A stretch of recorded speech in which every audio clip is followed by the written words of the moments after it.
All right, so I'm back in the garage today. Probably wasting time and money like usual on a project that doesn't turn out the way I think it will. Anyway, my goal with this is to turn it into some sort of, I don't know what you call it, road grader, road ripper, something that's gonna break up the really hard compacted gravel surface on the road that I maintain. It's about half a mile to a mile long, and the blade I have on the back of this, it just won't dig in. Even if I do it in the pouring rain, it's just not enough. So I'm hoping to create something here that's gonna do the trick, and I'm just too cheap to buy a box blade or a land plane. So this is what I'm coming up with. So I picked this I-beam up off of a Facebook Marketplace for 50 bucks, and I've cut out 18 of these teeth out of 3/8 flat bar. And I'm gonna just weld them on the front like that, all the way along. And then on the back side as well, but staggered, so in the center of all the front ones. Then on the top, I'm just gonna build a couple of kind of shelves, brackets that will hold some cinder blocks, so I can really load this thing up. The plan is to try to get about 350 to 400 pounds in total, and then mount a 3-point hitch on top. So we'll see how that goes.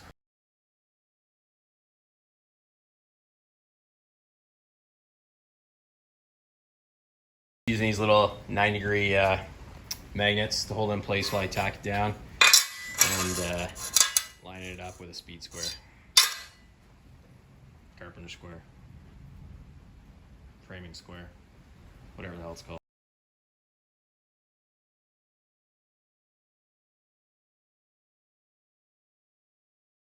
That's the first one down.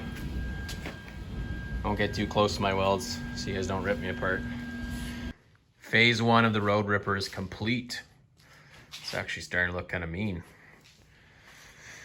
Now to do the backside. So this is a 3-point hitch I picked up. It was 80 bucks.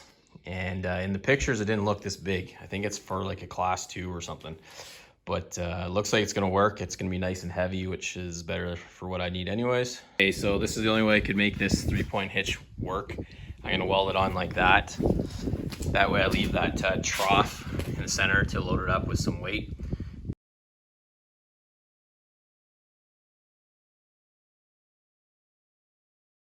All right, so we're getting close. It hooked up to the 3-point hitch pretty good. That top link is pretty far away. It's pretty extended, but I think she should work.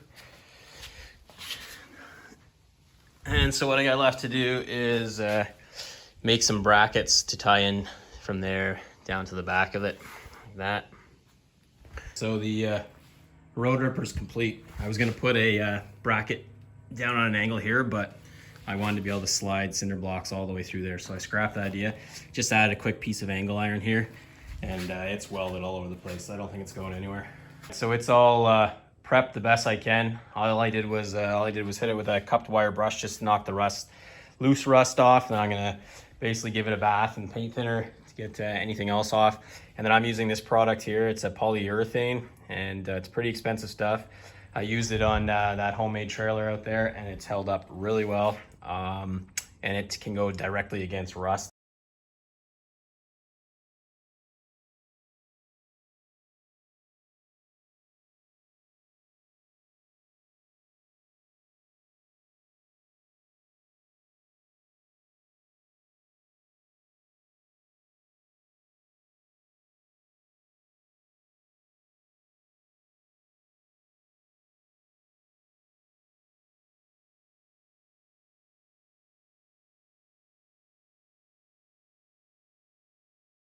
So the road ripper's done.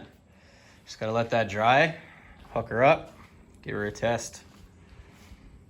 Hopefully she does something. All right, so we're gonna give this first shot, see how it works. Those cinder blocks didn't fit in the channel like I thought, so I'll have to figure something else out. Let's find out.